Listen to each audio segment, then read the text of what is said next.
Buenos días, Nick. Buen día, buen día. Bienvenidos todos. Les voy a compartir la oración de la mañana para que comencemos. En el nombre del Padre, del Hijo y del Espíritu Santo. Amén. Señor, en el silencio este día que nace, vengo a pedirte paz, sabiduría y fuerza.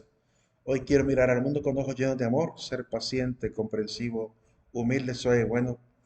Ver detrás de las apariencias de tus hijos como los ves tú mismo, para así poder apreciar la bondad de cada uno. Cierra mis oídos toda murmuración, guarda mi lengua, toda maledicencia, que solo los pensamientos que bendigan permanezcan en mí. Quiero ser también intencionado y justo, que todos los que se acerquen a mí sientan tu presencia. Revísteme de tu bondad, Señor, y haz que durante este día yo te refleje. Amén. En el nombre del Padre, del Hijo y del Espíritu Santo. Amén. Bien, vayan al aula virtual, chicos, para colocar el presente en el aula virtual. A mí esta oración me da como que a veces la sensación de que me he equivocado, porque como tiene la palabra maledicencia y la palabra presencia eh, casi justo en el momento de finalizar una frase, siento como que repetí la frase dos veces. Entonces, cuando llego a presencia, digo, ¿estoy repitiendo? Me pregunto yo mismo, estoy repitiendo la frase. Se da esa sensación. Bien, comparto la hora la diapositiva para que comencemos. Hablemos un poquito más de filosofía. Eh, las etapas de la historia de la filosofía. ¿Cómo está dividido? Bueno, miren, esto de la división de las etapas de la historia de la filosofía depende de cada autor, depende de cada editorial, depende de cada, sí, prácticamente de cada autor. Pero se maneja básicamente el mismo esquema, al menos estas cuatro etapas, la etapa antigua, media, moderna y contemporánea. Eso es unánime, ¿verdad? En esa parte sí no hay duda. Donde hay quizá algunos cambios es en qué escuelas son nombradas como etapas o qué etapas son las verdaderas. Porque hay quienes separan, por ejemplo, en la época presocrática, pues hay gente que lo clasifican así, ¿verdad? A todas las escuelas antiguas. Hay otros que prefieren mejor mencionar escuela por escuela, ¿verdad? También, dependiendo del autor.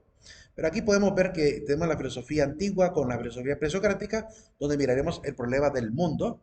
Desde la filosofía socrática, platónica, aristotélica, helénico-romana hasta neoplatónica, vamos a hablar del tema del hombre, ¿verdad?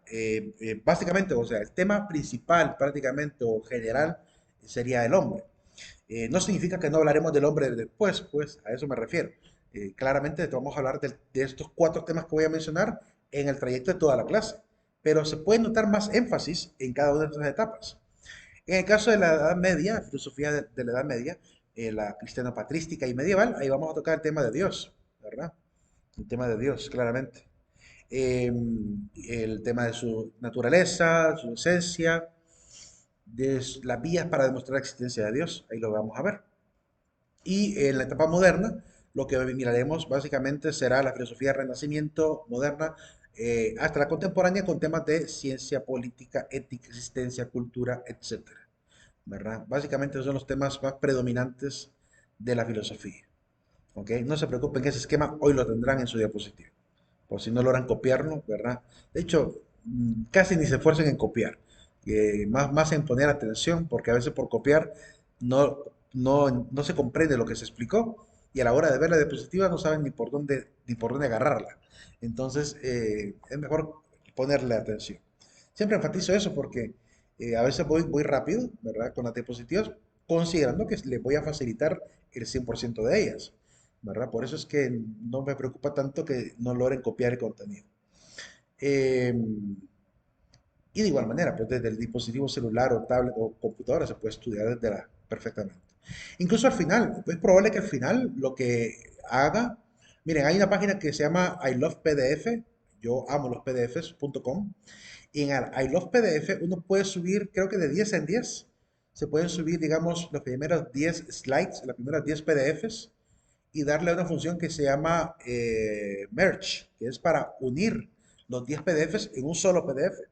Entonces, si lo puedo hacer, o de hecho, voy a mandar a guardar toda la diapositiva quizá ya completa, hasta donde hayamos llegado en el primer parcial, para pasarles el PDF entero, ¿verdad? Pero por mientras pueden ir estudiando con los PDF que se van soltando diariamente. Para los que tengan método de estudio constante, pueden ir ya estudiando desde ahí, ¿verdad? Pero si quieren el PDF completito, sería el día jueves de esta semana, O sea, el día jueves de semana prácticamente lo que haría es compartirles toda la diapositiva desde el principio hasta ese jueves en un solo PDF, ¿verdad? No sé cuánto pesará. También ahí ahí los PDF puedo darle comprimir por si se hace muy pesado el archivo para poder mandárselos o por WhatsApp o por el aula virtual. ¿Verdad? Y así tendrán acceso a toda la diapositiva. Prosiguiendo. Em, es irónico que siento que he avanzado más rápido con los de las 9 de la mañana que es presencial que con ustedes. Eso sí, fíjense. Fíjense que con ellos ya pasé Stephen Hawking, ya vamos por otro tema. ¿Verdad? Creo que con ustedes sí coincidimos. Con los de las 10 de la mañana que vamos un poquito atrasados. Sentí que íbamos todavía con ellos, quiero ver.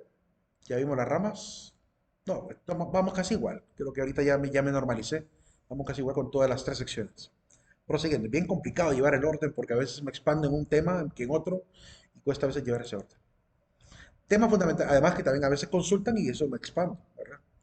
Temas fundamentales de la filosofía. El tema principal que dijimos en el objetivo era la totalidad del ser, por lo cual ser es el tema principal.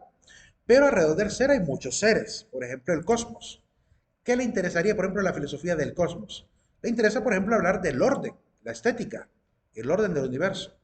Del ser como llamado el hombre, le interesa, por ejemplo, hablar de su libertad, de muchas otras cosas, su ética, su cultura. A nivel de la cultura, pues nos interesa hablar de los valores, por ejemplo, la importancia de los valores. De la religión y el tema de Dios, pues importaría, por ejemplo, el tema del espíritu, un tema interesante, ¿verdad? ¿Existe o no existe el espíritu? El tema de la ética y de la política, pues ahí podemos hablar de la filosofía del deber, ¿verdad? Hablar un poquito de la ética, tanto a nivel individual como de la ética a nivel social. En el conocer nos interesa, por ejemplo, la lógica. ¿Cuáles son las leyes de la lógica que me permiten llegar a la verdad? En el caso de la ciencia nos interesa, por ejemplo, el método. Y en el caso del conocimiento, pues nos interesa la verdad. Entonces, esos son temas bien interesantes. Son unos cuantos temas apenas. Aunque también ya voy a mencionar los problemas fundamentales de la filosofía para que vean qué otros temas también vale la pena poder estudiar. ¿Verdad? Ahí hay una pregunta, quiero ver. De acuerdo a la tarea del control bíblico, digamos, sería 10 cualidades por cada evangelio, como lo dice en las instrucciones. Exactamente, son 40 cualidades. 40 cualidades de Jesucristo. Claro, claro que sí. 10 de Lucas, 10 de Mateo, 10 de Marcos y 10 de Juan. Esa es la tarea. Se cierra el 29, según entiendo. No sé si me equivoco. Creo que Sí, sí, sí. el 29 se cierra, ¿verdad? Para que estén pendientes. Creo que hay tus tareas para ese mismo 29. Se cierra, creo que un foro y se cierra la entrega de las cualidades. Así que atentos a esas dos tareas, ¿verdad? Hay tiempo para hacerlo. Ya varios la han entregado ya, ¿verdad? No esperen el último momento. Miren que ayer se cerró una tarea en una sección y hasta las 11:57 de la noche alguien diciendo, Lee, que mire que se me olvidó hacer la tarea, ¿verdad? Y última hora haciendo todo, ¿verdad? Ahí yo soy muy franco en ese sentido, trato de ser muy recto y justo en ese sentido, y por eso hay un tiempo prudencial. Tuvimos prácticamente 2 semanas para hacer la tarea, ¿verdad? Y si a la hora que se cierre será definitivo, ¿verdad? Tengan en consideración esa prisa. No intenten entregarlo en el último minuto porque se les va a caer el internet, le puede haber un apagón, no sé, puede pasar cualquier cosa, ¿verdad? No sé, se les desmaya el perrito, hay un meteorito, cualquier cosa puede pasar. Entonces hay que entregarlo a tiempo, ¿verdad? Porque no sabemos lo que puede pasar. Si hoy tienen tiempo libre hoy, háganlo hoy, si no lo han hecho, ¿verdad? Entréguenlo hoy, ¿verdad? Y si hoy, digamos, se le cae el internet, pues lo entrega mañana, ¿verdad? Es decir, que para que haya prudencia en el envío de esas tareas. No sé si es un compañero de usted que me está escribiendo. Creo que es una compañera de otra sección. Prosiguiendo. Problemas fundamentales de la filosofía. Vamos a enumerarlos, por lo menos enumerados, y quizá haré una pequeña reflexión de cada uno de ellos, por lo menos. Por lo menos para expandir un poquito la idea. Eh, Aunque a veces me lleva bastante tiempo. Primero, lo que nos dice Pedro Chávez Calderón en la página 4 dice que los problemas de la filosofía tienen tres características. La primera característica es que es un problema que siempre se va a dar en el transcurso del tiempo. A eso le llama él constancia. La característica de la constancia es que es un problema que perdurará en el curso de los tiempos como problemas y no como soluciones. Por ejemplo, el problema del hombre siempre será el problema del hombre hasta que alguien nos solucione realmente quiénes somos y por qué aparecemos aquí, no estaremos conformes como género humano tratando de entender quiénes somos. Entonces se permanecerá en el tiempo como un problema, ¿verdad? Y así otros temas que también se pueden enumerar. La segunda característica es que son problemas que son universales, quiere decir que se refieren a problemas de carácter general, ¿verdad? No se refieren a problemas particulares como el, cómo hacer una bonita campaña de marketing. Ese tipo de problemas son muy particulares, ¿no? A nosotros nos interesa un poquito más allá, como por ejemplo el peligro del consumismo. Ese sí es un problema que nos interesa. El peligro de la falsedad de la venta de productos, ¿verdad? El uso de falacias en la venta de productos. Eso sí nos interesa. ¿Verdad? Es decir, son temas que sí atañen un poquito más general porque afectan a más personas, afectan a la mayoría. En el caso de tercera cualidad es que es universal, en el sentido de que son problemas que nos ayudan a todos. Darle solución a esos problemas podría ayudarnos a todos. Podría darnos, bueno, en realidad el simple hecho de estar debatiendo esos problemas genera a veces otras soluciones que son útiles para la mayoría. Les pongo un ejemplo de algo que se volvió útil para la mayoría. Pitágoras quería saber, por ejemplo, cuánto medía la pendiente de las pirámides. Para poder descubrirlo, tuvo que inventarse el teorema de Pitágoras. Y ahora vean toda la utilidad que presta para la geometría el teorema de Pitágoras. Que a veces nos puede dar dolor de cabeza, quizá en la clase de matemática 101, cuando miramos el tema, puede ser. Pero el hecho es que los arquitectos lo utilizan, ¿verdad? Y sirve, realmente es útil. Y fue derivado de un problema práctico, de algo que él quería saber, ¿verdad? Entonces, así pueden haber muchos otros problemas que la filosofía ha ido resolviendo de manera primero teórica y después se vuelven, ¿verdad? Utilidades prácticas. Bien, esas son las tres características. Ahora, ¿cuáles son estos problemas? No los puedo enumerar todos porque son una infinidad de problemas, pero al menos una buena cantidad de ellos, ¿verdad? Problemas fundamentales de la filosofía. Problema número uno, el problema de la apariencia y la realidad. Es el primer tema que vamos a tocar. Es el primerito de los temas, el problema de lo sensorial versus lo inteligible. Ya vamos a hablar de ese debate. Con la postura de cada filósofo, ya vamos a hablar de ello. Eh, ¿Podemos estar seguros de que realmente lo que vemos es lo real? ¿Qué tan seguro está usted de lo que está percibiendo es realidad? ¿Cómo puede estar usted seguro o segura de que lo que ve es una realidad? Porque, por ejemplo, yo les puedo decir que hay algo que observamos y que no existe. Es decir, existe en nuestra mente, pero objetivamente en la naturaleza no existe. Que lo vemos constantemente, todo el tiempo, y que no existe más que en la mente humana. ¿Alguien sospecha que puede ser? ¿Alguien sospecha que es lo que vemos a menudo, ¿verdad? Y que se genera solamente en la mente, ese holograma, ese concepto. Pero que si desapareciera toda la humanidad, también desapareciera eso. Desaparecería también eso. Dado que solamente el ojo humano es capaz de poder transformarlo, ¿verdad? Con sus nervios ópticos. ¿Alguien sabe a qué me refiero?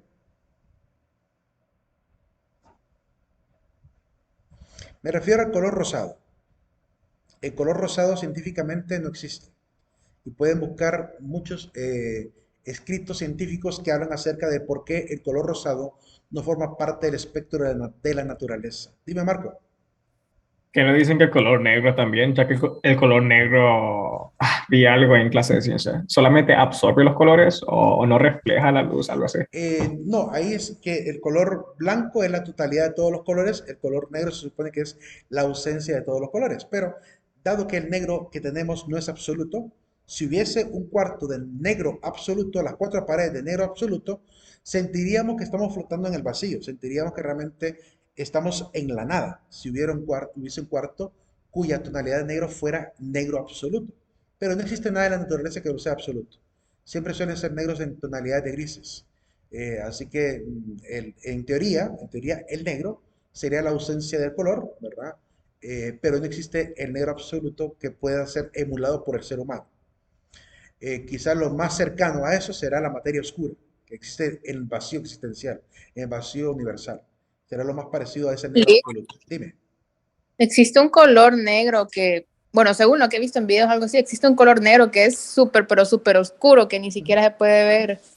Sí, con, de hecho vi un sin una experimento. figura como que no se ve en las sombras, nada, nada. De hecho, vi un experimento de alguien pintó el cuarto con ese tipo de tonalidad que tú dices, se metió al cuarto y parecía que como que se borraba él en el camino, como que se iba desapareciendo. Era tanta la tonalidad que al cerrar la puerta no lograba ver absolutamente nada, ni una tan sola sombra, ni curvatura ni quiebre del cuarto, nada, absolutamente. Es decir, para el ojo humano pueden haber ciertas tonalidades de negro que pueden dar ese efecto, pero el negro absoluto, como teóricamente se maneja, no es simulable, no es emulable. Se parecerán, se acercarán, pero no podemos llegar hasta ese nivel de perfección. Igual con el blanco. El blanco absoluto tampoco lo podemos alcanzar. Siempre son tonalidades, ¿verdad? Cercanas al blanco. Pero volviendo al tema, el color rosa, según dice la misma ciencia, es el color inexistente. Se genera el holograma en la mente. Existe porque existimos nosotros, ¿verdad? Y es algo que creemos que está ahí, cuando realmente no. De hecho, ya le voy a leer un pequeño fragmento de un artículo donde un amigo docente de la campus de San Pedro Sula, que se llama Edwin Herrera, en un blog llamado La Hondura Valiente que él tiene, hizo una alusión a ese hallazgo científico, ¿verdad? Ya lo voy a leer a continuación, dentro de un ratito. Cuando miremos el tema del límite de conocimiento, ahí lo voy a explicar. Eh, la apariencia, el tema de entonces de la apariencia versus la realidad. ¿Cómo puedo estar yo seguro? ¿Verdad? ¿Los sentidos me engañan o no me engañan? ¿Verdad? Ya hemos visto que por lo menos nos dice una parte de la ciencia que sí nos puede engañar. De igual manera, hay cosas que no podemos percibir y que están ahí. Por ejemplo, los rayos infrarrojos, ultravioleta, están frente a nosotros y el ojo humano no puede percibirlo. Es algo real y está frente a nosotros y no lo percibimos. Cuando mucho lo llegamos a sentir el infrarrojo, porque quema la piel, ¿verdad? Pero en realidad no podemos percibir esa tonalidad, ¿verdad? Somos ciegos ante eso, en ese sentido. Igual el murciélago también está limitado, no poder ver colores, no mira luz, ¿verdad? Se dirige en la oscuridad y en su ceguera, ¿verdad? Simplemente a pura resonancia natural, ¿verdad? Tirando un chillido y rebotando ese chillido en los objetos que tiene al frente, le retornan esas grandes orejas que le permiten percibir lo que tiene al frente. Pero cuando hay una gran cantidad de sonido, se aturde y a veces pega contra las paredes. Pobrecitos. Y a veces por esa ceguera, yo he visto en templos católicos donde ha habido un techo así destapado, que a veces los murciélaguitos que se meten por ahí, cuando todo el mundo está cantando en algarabía, el santo o el osano o el gloria, ¿verdad? O tocan las campanas de la iglesia, salen volando, revoloteando y de pronto ¡pah! Pegan en la columna de las iglesias y caen al suelo los pobrecitos, ¿verdad? Se les arruina el holograma que pueden percibir. Ahora, el problema del bien y el mal. ¿Quién define lo que es bueno y lo que es malo? ¿Quién es la autoridad que lo ha definido? Es un problema, un debate filosófico bien interesante, que incluso creo que fue el tema de debate de este famoso biólogo de Richard Dawkins contra el cardenal George Pell. Estaban debatiendo sobre el tema de la moralidad. Llegaron a ese punto en una parte del debate. Hablar si era necesario un Dios o la moralidad existe porque debe existir siempre. O cuál es el punto de partida de la rectitud moral del hombre. ¿Verdad? Para el biólogo, obviamente, el hombre puede ser bueno sin necesidad de Dios. Bueno, para la iglesia cristiana creemos que no, porque si eso fuera cierto, no habría habido necesidad de que el Hijo de Dios bajara a la tierra para enseñarnos cómo ser buenos. Es decir, bajó a la tierra porque realmente había maldad en el mundo. Solo piensen en Sodoma y Gomorra, a qué nivel llegaron.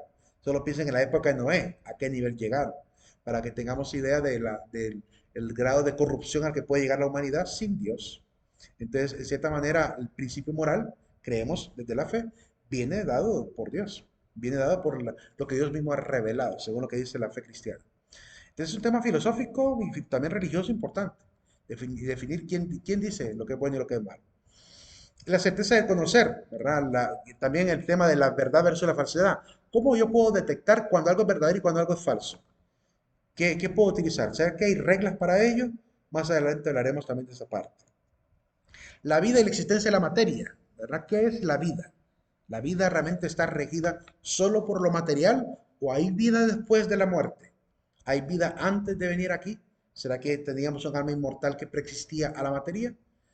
Porque, por ejemplo, en el mundo judío, en la palabra de Dios, en el Antiguo Testamento, en el texto de Jeremías dice que Dios nos conocía desde antes de habernos formado. Bueno, le dice a Jeremías, antes de haberte formado en el seno materno, yo te conocía y te consagré. Es decir, habla de una preexistencia espiritual de Jeremías antes de concebirse en el seno materno, que Dios ya conocía.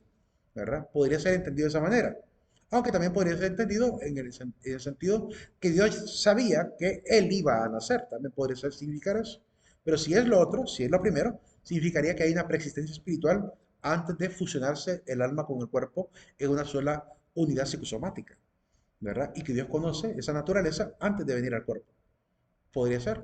Es una situación que la religión lo plantea.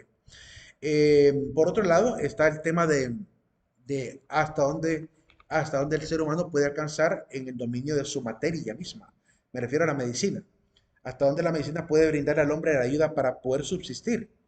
Se cree, por ejemplo, que si llegaran los científicos a descubrir el agente que produce la oxidación en el código de ADN y lograran quitar ese agente que produce la oxidación de las células, podrían llevar a la humanidad a ser eternos. Es decir, que nunca moriríamos, porque no habría oxidación celular y dado que no hay oxidación celular, por tanto, no habría muerte, no habría descomposición orgánica. Pero eso también podría generar un problema quizá futuro. No sé si generaría el problema de que, ¿y cómo hacemos con todas las toxinas si no se generaran toxinas? ¿Será que no se generarían toxinas? Y si se generaran, ¿qué tipo de toxinas serían? Eh, o al no generarlas, ¿qué produciría orgánicamente también en el ser humano? Entonces, se cree que se puede llegar a manipular el ADN como para impedir la oxidación celular. Si lograran eso, encontrarían la fuente de la eterna juventud, ¿verdad? Y es algo que muchos científicos teóricamente creen que va a ser posible, ¿verdad? Quizá alargar poco a poco la vida hasta el punto que ya no va a haber oxidación celular. Eh, Algún tipo de vitamina o algo es parecido, me imagino que es lo que pretenden hacer. Pero para eso hay que dedicar mucho tiempo de investigación si realmente quisieran llegar a ese grado y tener un alto nivel tecnológico para llevar esa altura. Pero la pregunta es, ¿llegaremos hasta eso? ¿Será que llegará un momento en el cual la materia ya no será determinante para la vida humana? ¿Verdad? Tema interesante. La trascendencia y el materialismo. eh, Prácticamente algo parecido a lo que acabo de decir. Realmente me salté a esta característica, aunque ya venía en camino. ¿Sería carísimo, dice Marco Astul, algo como eso? Sí, sería algo carísimo. Sería carísimo. Creo que ¿te imaginas tomarte o inyectarte una inyección que te produzca el detener la oxidación celular? ¿Cuánto podría costar en este mundo? Así como somos. Aunque fuera barata la manera de hacerlo, ¿verdad? El costo del valor que tiene generar vida eterna, eso no a cualquiera se lo daría. Además que seguramente hasta generaría un problema legislativo, ¿verdad? Un problema legislativo porque habría una sobrepoblación tremenda, nadie moriría, ¿verdad? Sería tremendo. O sea, pensando distópicamente en esto, pues uno piensa en grandes problemas que se vendrían en camino, ¿verdad? En ese sentido. Habría que cambiar la dinámica del universo, la dinámica del planeta, ¿verdad? Habría que generar tecnología para irse incluso de acá, porque si no la sobrepoblación nos acaba con todos los recursos, ¿verdad? Con todos los recursos. Y si sin recursos, ahí sí la vida no va a encontrar manera de subsistir, ¿verdad? Prosiguiendo. Entiendo, Brian. Entiendo. Entonces, el problema de trascendencia y materialismo tiene que ver con lo mismo. Sé que no lo voy a explicar porque me adelanté a hablar de esta otra característica. La siguiente, problema, el racionalismo, el empirismo y el idealismo. ¿Qué es primero?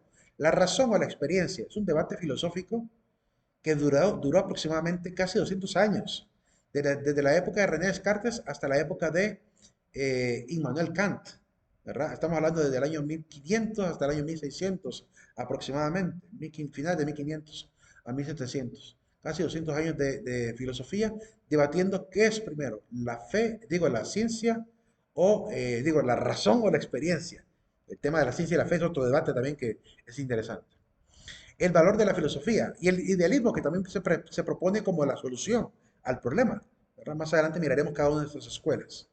El valor de la filosofía, ¿será que la filosofía es útil? ¿Cuál sería esa utilidad? ¿Verdad? ¿Será que puede prestar otros servicios? ¿Verdad? ¿Hasta dónde la filosofía puede llegar? ¿Cuáles serían esos límites de la misma filosofía? El problema del deber y del ser. A nivel moral, podríamos el debate sobre el tema del derecho autónomo y el derecho heterónomo, es decir, el derecho personal y el derecho social, donde yo puedo optar por qué es más importante. Si el deber ser, que sería mi derecho autónomo, si el ser, que sería mi derecho autónomo, o el deber ser, que sería el derecho social o heterónomo. Entonces, es un debate interesante. ¿Hasta qué punto el ser humano está subordinado a la sociedad? ¿Tengo que realmente subordinarlo todo? ¿Hasta qué punto debo estar obligado con respecto al resto del mundo? Interesante a nivel de la ética. Pero también a nivel de la cultura, también se da el opuesto, que hemos visto culturalmente que hoy en día pareciera ser, según algunas ideologías que rondan ahí por las redes, de que pareciera que es más importante el deber ser que el ser. ¿A qué me refiero?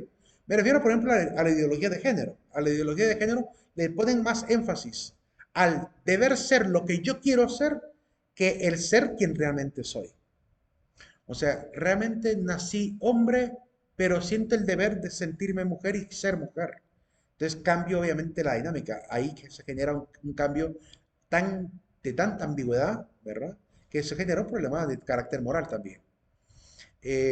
Ahí yo he visto a alguien que fue travesti en su vida, está en TikTok, que se ha vuelto popular, pero que él ha encontrado, dice haber encontrado a Cristo, se ha convertido, no sé si lo habrán conocido ustedes, y actualmente se dedica a hablar de las verdades del transexualismo, de cómo él dañó su cuerpo por seguir el proceso hormonal de cambio, de cómo él se arrepiente de haber provocado el problema. Incluso en algún video creo que mostró cómo se le hicieron las glándulas mamarias, es decir, en los pechos de hombre se le hicieron como de mujer, caídos, se le arruinó el órgano viril. Entonces perdió toda esa situación y él lo ha declarado con mucha honestidad. Ha esclarecido que los padres no pueden obligar a sus hijos a someterse a esos procedimientos hormonales sin su consentimiento, porque tarde o temprano esos hijos se van a arrepentir, como él se arrepintió de haberse metido a ese proceso hormonal. Esa es una situación, pero ahí predominaba, parecía ser, esta idea de que es más importante ser quien creo ser que ser quien realmente soy. ¿Verdad? Él dice que mejor se valoren tal como son, ¿verdad? No hay necesidad de hacer el cambio en ese sentido. Y es un testimonio desgarrador, porque a mí me entristece mucho que él haya pasado por la influencia quizá de amigos, de gente ligada alrededor de él, que le hayan motivado a hacer esos cambios. Porque de hecho sus facciones, el rostro de él suele ser un poquito andrógino, es bastante andrógino su rostro. Entonces estaba prácticamente a un paso de tomar la decisión dada su contextura física y su, ¿cómo se llama? Ah, dada su apariencia personal. Eh, pero vean cómo él testimonia lo contrario, cómo él se siente que se ha destruido. Igual hay otro por ahí que se ha vuelto muy famoso también, que se hizo un montón de cirugías en el rostro, que terminó arruinando su rostro y ahora dice que se arrepiente de todo lo que ha hecho. O sea, hay gente que de alguna manera, quizá influenciados por lo que los otros le dicen que debe ser, cambian el ser. ¿Verdad? Y eso es un debate interesante también. ¿Qué tanto tengo que cambiar por agradar al resto? Por creer que me voy a sentir mejor, ¿verdad? Y no aceptarme tal como soy, aceptarme como soy en realidad. Sentirme que me veo en el espejo y digo, bueno, si soy feo, soy guapo, pues soy guapo. Al final lo feo y lo guapo lo definen revistas que lo hacen simplemente para vender. Y a mí no me interesa lo que ellos vendan. Así que yo me sentiré guapo aunque ellos digan que soy feo. Me sentiré normal aunque ellos digan que soy guapo. Es decir, no tengo por qué seguir la regla de los que dictan las modas, ni sentirme peor o menor por lo que ellos digan. Ese es el problema. Es importante ser también. Dime, Jimmy. Sí, de que no recuerdo el nombre, pero hay una teoría de que se trata el placer, pero lo voy a enfocar en la satisfacción personal que uno busca. Supongo que el hecho de que uno no debe buscar las opiniones de los demás, sino la propia y la manera en la que se quiere sentir, si se siente bien. Al final eso es lo importante, ya que cada quien vive su vida a su manera, es personal. Ujú. Y si uno no la vive como quiere, después se va a arrepentir. Sí, eso es lo que comúnmente se publica, lo que se dice. Y es lo que a este chico le convenció también de hacerse las cirugías y también de meterse a procesos hormonales. Esas frases que se repiten comúnmente como que fueran frases poéticas o que te entusiasman a hacer y guardar una libertad, lo único que te producen es una mala comprensión de lo que sería vivir responsablemente tu libertad. Yo no creo en ese engaño de decir cada quien vive su vida y no, nadie puede opinar sobre nada. Yo creo que tenemos que atender también a la cordura, porque realmente por andar siguiendo esa visión tan autosuficiente, independientemente de lo que también los demás puedan llegar a aconsejarnos, es que ocurren estos desastres, como el de este chico que les digo, que ahora se arrepiente por haberse transformado, por haber intentado esa transformación, por ser, según él, feliz, por ser, según él, como que se sentía, por ser, como dice él, alguien que no le importa la opinión de los demás, sino ser quien realmente quiere ser. Eso fue lo que a él lo motivó. Por eso a esas frases hay que tenerle mucho cuidado, mucho cuidado. De repente hay gente que te puede dar un consejo y tú por la misma autosuficiencia o nosotros por la misma, no sé, arrogancia, no atendemos al consejo de quien nos quiere un bien o quien nos quiere de repente dar una mejor alternativa. Y corremos tras lo que digan, digamos, los medios predominantes, ¿verdad? Y lo que se publica también en redes sociales de gente vanidosa y orgullosa que lo único que hacen a veces es generar estos caminos que terminan a veces destruyendo la identidad de una persona. Dime, Astur. Ok. Ahora que Jimmy mencionó lo del placer y lo de la satisfacción, lo cual me pareció un buen comentario, pero ¿cuál sería la diferencia entre placer y satisfacción? ¿Será por eso que como confunden las dos, será que por eso terminan cometiendo errores? Probablemente, probablemente. Es como en el tema del amor, que confunden la obsesión, confunden la pasión con el amor. O sea, el no tener claridad de conceptos puede generar errores, ¿verdad? Una cosa es sentir satisfacción, otra cosa es sentir placer. Eh, Hay satisfacciones que no necesitan ser realmente placenteras, sino simplemente son satisfacciones conviccionales, es decir, que son convicciones personales, que me hacen sentirme bien, pero no me hacen sentir placer, simplemente me hacen sentir correcto. Por ejemplo, el ser alguien recto y tener que guardar la rectitud ética te da satisfacción, aunque no te da placer. Decir, ser un padre comprometido con tus hijos, ser un joven estudiante entregado, sacrificado, ser alguien que se dedica a ser alguien muy capaz en su ciencia, te hace sentir satisfacción, aunque no te llena de placer, porque requiere esfuerzo, trabajo, dedicación, sacrificio. Entonces, hay cosas que te dan satisfacción que no vienen del placer, ¿verdad? Es que también la palabra placer puede ser interpretada de varias maneras. Sí, claro. Generalmente hoy en día el placer lo encontramos, lo hacen mucho en el ámbito de lo sexual, pero en sí no solo tiene que ver con eso. Ujú, claro, hay diferentes tipos de placer. Hay placeres físicos, hay placeres espirituales, intelectuales. Entiendo esa parte. Entiendo esa parte. Pero En comida. habría que aclarar cuál sería ese placer que andan buscando al hacer, por ejemplo, esos transformismos. Esa es la circunstancia. ¿Qué tipo de placer andan buscando? Eh, Porque si es sentirse bien, pues ya tenemos un testimonio de alguien que dijo que se quería sentir bien consigo mismo y por eso intentó el proceso hormonal y falló en el intento. Porque no le contaron las consecuencias de hacerlo. Le dijeron que parecería mujer, pero no le dijeron que se le arruinarían sus gónadas, no le dijeron que se caerían sus pechos, no le dijeron que perdería la grosura de su voz, o sea, simplemente él quería tener la apariencia, pero no quería transformar todo lo orgánico y fisiológico que ahora le falla. O sea, ahora él padece de impotencia sexual por haberse sometido a un proceso hormonal. Y él no quería perder su potencia sexual. Entonces, obviamente, lo engañaron. Y esa es la falsedad que muchos persiguen, que creen que van a poder tener siempre el estilo de vida que tienen, transformando orgánicamente, sometiendo su cuerpo a hormonas como le pasó a este chico. Entonces, por eso les digo, hay que tener mucho cuidado con lo que se difunde en las redes sociales, porque te generan una idea de que hay que perseguir ese tipo de sueños, cuando realmente tú ya eres quien eres. Si no te aceptas como eres, por más que te cambies, no lo vas a poder mejorar. Por una simple y sencilla razón. Miren a la gente, por ejemplo, de que se hace cirugías. ¿Cómo comienza con una pequeña transformación? Levantamiento de nariz. Otra pequeña transformación, lifting. Levantamiento de ceja. Otra pequeña transformación, barbilla. Otra pequeña transformación, cachetes. Otra pequeña transformación, orejas. Y empiezan a transformar poco a poco con pequeñas transformaciones en su cuerpo. Cuando menos se acuerda, cuando menos acordamos, tenemos a una mujer como Lin May, ¿verdad? Deformada por completo, como Sylvester Stallone, ¿ok? Con su rostro deformado.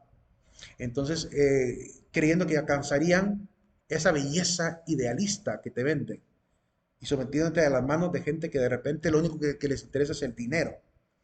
Entonces te van a vender mil maravillas, pero lo importante es aprender a aceptarse tal cual es. Prosigamos. El límite del conocimiento, ya lo vamos a ver. Ese tema viene en camino, Vamos a hablar de los límites del conocimiento. Tenemos que hablar primero del conocimiento y luego de límites del conocimiento.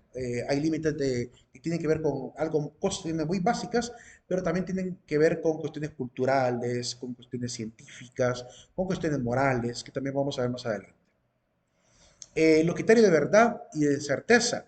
También vamos a hablar un poquitito de ello, ¿verdad? Hablaremos de cuáles son esos criterios de verdad que nos permiten llegar a la certidumbre, es decir, a saber que algo es verdadero. Eso es lo que vamos a comentar más adelante.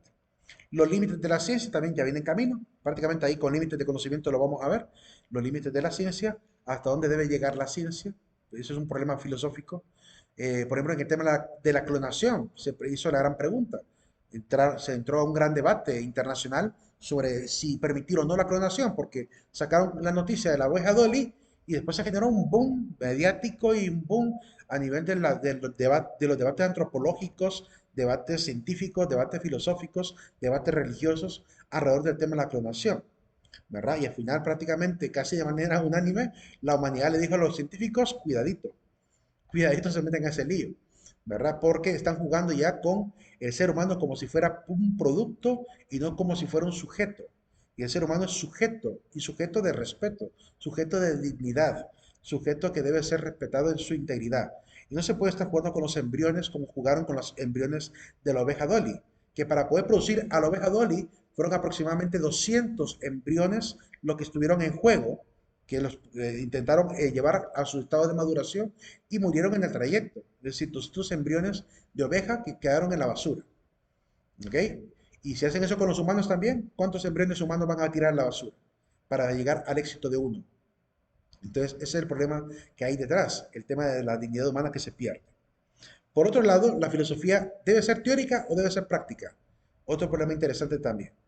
Si es teorética, pues se va a quedar solamente hablando de crítica, de ideologías, pero si es práctica, si es pragmática, va a ayudar a la humanidad, es decir, va a prestar un servicio a la humanidad. ¿Cuál es ese servicio si es que lo presta? Ese es el tipo de debate que se logra realizar. El método de la ciencia, ¿cuál es el mejor? ¿Cuál de todos los modelos que han surgido a lo largo de la historia es el mejor? Hay como 4 modelos distintos de método científico, ¿verdad? Y, por ejemplo, a nivel de nuestra universidad, la estructura de la tesis de maestría y doctorado tienen básicamente la estructura de un método científico. Eh, Más adelante lo vamos a ver, ahí les voy a platicar un poquito de eso, de cómo está el tema de la tesis de maestría y doctorado a nivel de nuestra universidad, para que vean todo lo que se pide para poder entregar una tesis de maestría, por ejemplo. Mi experiencia es en maestría. Todavía no he llegado a doctorado, por eso no les voy a hablar con mucha propiedad de ese tema, pero sí de maestría sí les puedo comentar cómo está el tema de la adquisición de la maestría y cómo está el método científico a nivel de ahí. Por lo menos cuando yo me gradué. Ahorita creo que ha cambiado un poquito por la dinámica el tema de la carrera que manejamos. Ha cambiado. Es un poquito más, menos riguroso, menos obligando a que se haga una investigación. Y cuando yo me gradué, sí, de alguna manera nos pidieron investigar. Investigar con gráficos, con tablas, con encuestas y con todo lo que hay que hacer científicamente para poder realmente llegar a datos realmente importantes, válidos y que ayuden a generar conclusiones importantes. Otro problema fundamental es el tema de la mente-cerebro. ¿Hasta dónde vamos a llegar? ¿Cuál es la capacidad máxima del cerebro? Se ha debatido y también hasta se han hecho películas de ello, ¿verdad? ¿Recuerdan la famosa película de Lucy, de Morgan Freeman con Scarlett Johansson, ¿verdad? Con Nodal. Cuando hablan, que incluso convirtieron en meme, cuando le preguntan, ¿verdad? De qué pasaría si el ser humano llegara al 100% y se queda Morgan Freeman, el 100%, ¿verdad? Y a veces sirve como meme para mostrar un montón de tonterías humanas. Pero en realidad es interesante la película, muy interesante el tema que toca. Se basa en la premisa de que dicen que Albert Einstein llegó hasta el 11, ¿verdad? ¿Y de qué nos espera el resto entonces? Vamos por el 5 quizá uno que otro por el 8, por el 10.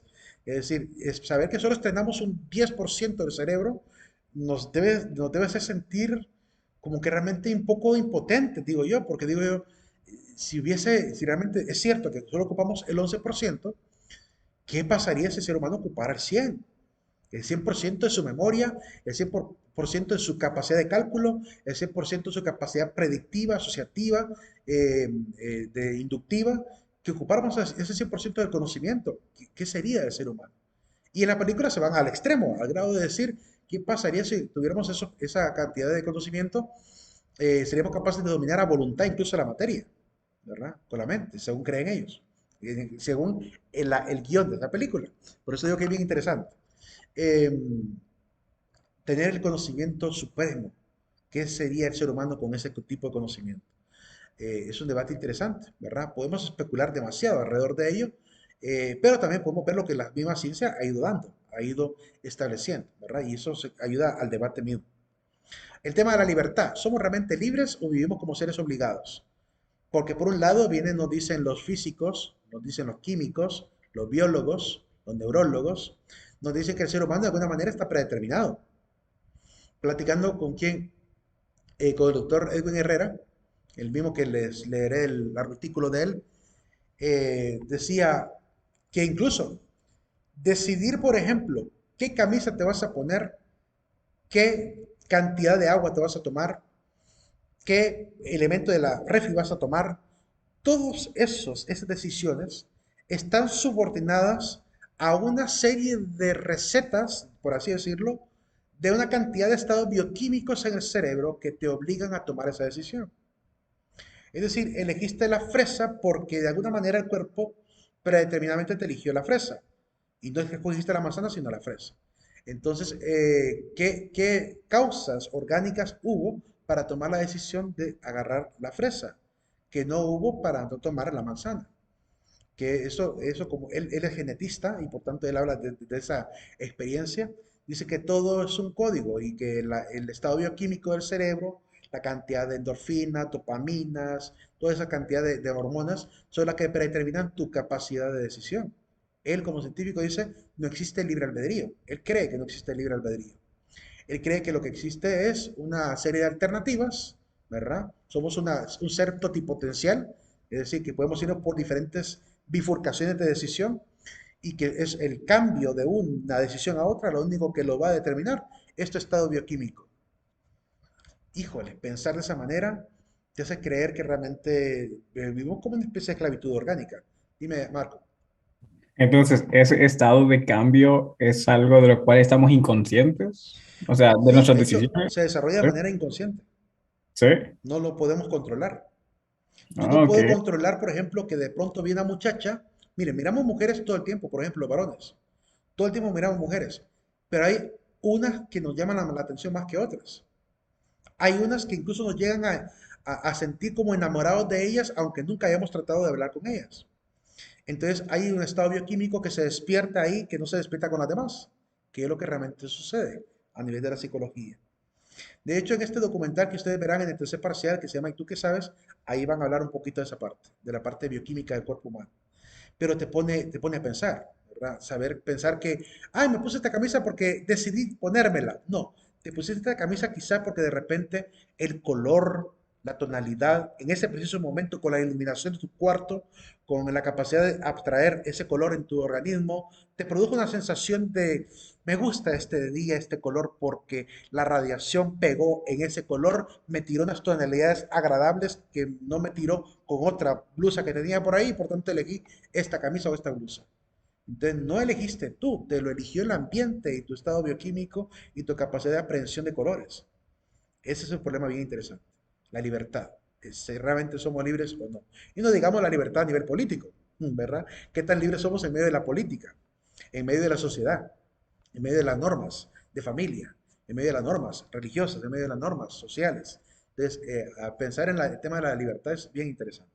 Por otro lado, está el problema de las falacias, que este sí lo van a tener que ver de manera autónoma, a través de un video donde yo les voy a explicar en una hora, así muy brevemente, con ejemplos de la vida cotidiana, cada falacia, ¿verdad? Muy breve, no pienso dar conceptos pesados ahí, lo que sí, un video es largo porque son muchas, pero en realidad no daré un concepto así filosófico profundo, sino más bien basado en caricaturas y en hechos de la vida real. Vamos a tratar de hablar de las falacias distintas, por lo menos para aprender a distinguirlas, ¿verdad? Para distinguir cada una de ellas y que sirva de alguna manera para que ustedes puedan estar despiertos ante cantidad de gente que las utiliza y que no caigan en la trampa de lo que la gente dice, de lo que la gente piensa, no que jueguen astutamente con su intelecto, es decir, que tengan la capacidad de discernir cuando alguien está utilizando un mal argumento y cuando hay quien está utilizando un buen argumento.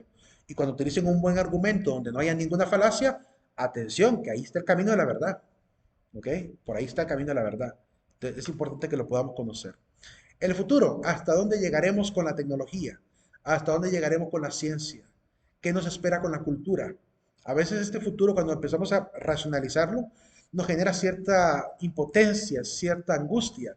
Porque cuando yo veo, por ejemplo, que premiaron como el mejor artista del año a Bad Bunny, ¿verdad? Habiendo grandes cantantes, grandes artistas, grandes bailarines, y el artista del año es Bad Bunny, ¿verdad? Es increíble. Como cuando aquí en Honduras premian como la mejor periodista, la más cochambrosa de de canal HCH. O sea, me parece absurdo al grado que hemos llegado en la cultura, que están premiando lo más ridículo y absurdo de este mundo. Y lo están levantando en poder, fama y dinero, ¿verdad? Eso es lo más lamentable. Cuando hay gente que hace cosas grandiosas, grandes científicos, grandes personas entregadas a diferentes disciplinas, que hacen maravillas por este país y no son exaltados ni tampoco siquiera nombrados. No se les da el reconocimiento. Sí, casi nadie conoce, por ejemplo, cuáles son los científicos renombrados de Honduras. Hay un científico de Honduras, Salvador, de nombre Salvador, que hasta es Sir, que le dieron el título de Sir en Inglaterra, y es hondureño, ¿verdad? Entonces, la gente no logra conocer estos personajes porque solo estamos llevando a la cúspide a lo más inútil para la sociedad. Y eso llena de desesperanza. Camilo es otro. Fíjate que Camilo, al principio me caía un poquito mal porque decía demasiado cursi. La música de él no me agrada, no me gusta. No soy fan de él, no me creo fan de él. Pero me parece que la manera como él intenta llevar su vida es muy su libertad. Es decir, que no es el único hippie. Él trata de vivir una vida como que fuera medio mística, medio hippie, ¿verdad? Y no es el único que ha tenido ese estilo de vida. O sea, no es el primero, pues, ¿verdad? Así que es el primero quizá en ser un poquito famoso, pero realmente no es el primero que vive ese estilo de vida. Aquí en Santa Rosa de Copán, a cada rato por las calles, encontramos gente que vive un estilo como el que él quiere llevar. Solo que él tiene dinero, y los que viven aquí no. Pero básicamente es el mismo estilo de vida, ¿verdad? Desgraciadamente, a veces ese estilo de vida, por un lado, te aparta de la fe, ¿verdad? Por un lado. Por otro lado, o tienen una fe muy particular, muy propia, muy personalizada. Y por otro lado, te puede poner en el riesgo de experimentar cosas que no te van a beneficiar, como el uso de la marihuana, la ayahuasca, un montón de cosas que creen que abren caminos de espiritualidad, ¿verdad? Y lo único que te hacen es adicto, porque tarde o temprano terminas adicto. Y cuando no te baste la ayahuasca y no te baste la marihuana, vas a probar el crack. Entonces, no digo que él va a que él va a probar piedra algún día, pero digo que hay gente que se va por ese caminito, ¿verdad? Queriendo encontrar vías espirituales alternativas, ¿verdad? Y tarde o temprano termina cayendo en ¿cómo se llama? En la adicción, ¿verdad? De este tipo de caminos. Entonces hay que tener mucho cuidado con ese tipo de espiritualidades tan individualistas y sobre todo basadas en la cultura mesoamericana, donde solo utilizaban alucinógenos, ¿verdad? Cuidado con esa parte también. El problema también de la existencia de Dios, también lo vamos a tratar. El principio antrópico, tanto fuerte como débil, es un tema filosófico importante. Van a poder ver ese argumento en el video del padre Manuel Carreira en el segundo parcial. Ahí van a poder ver el principio antrópico explicado por él y también hay otro video, creo que con animación, donde podrán ver este principio. El argumento débil supone que todo se organizó de manera mecánica con una probabilidad ínfima como para permitirnos la vida humana, ¿verdad? Cree que el principio antrópico, el universo está hecho para el hombre por una probabilidad ínfima. Mientras que el argumento fuerte supone la inteligencia de un ser como Dios, que ha puesto de manera teleológica, es decir, la teleología hace referencia a la finalidad y propósito de los seres. Entonces, estudia eso, la finalidad y propósito. Entonces, teleológicamente, Dios ha dispuesto que cada ser, cada universo, cada sistema de galaxias, cada superclúster que exista, ¿verdad? Se ha organizado tan bien como para terminar permitiendo la vida humana inteligente en este planeta. Que si hubiera cambiado en algún momento de la historia el trayecto de causa-efecto, no sería posible la vida humana como la conocemos o no sería posible ni siquiera la vida, ¿verdad? Entonces se organizó también de tal manera que fue organizada por estas leyes que rigen el universo, puestas por un ser. Ahí nos quedamos. No se olviden de colocar la firma en el aula virtual, ¿verdad? El presente en el aula virtual. Y nos vemos el día de mañana. Pasen un excelente día. Nos Gracias. vemos, muchas gracias. Gracias, pase buen día. Buen día. Bendiciones. Nos vemos, Lick. Nos vemos.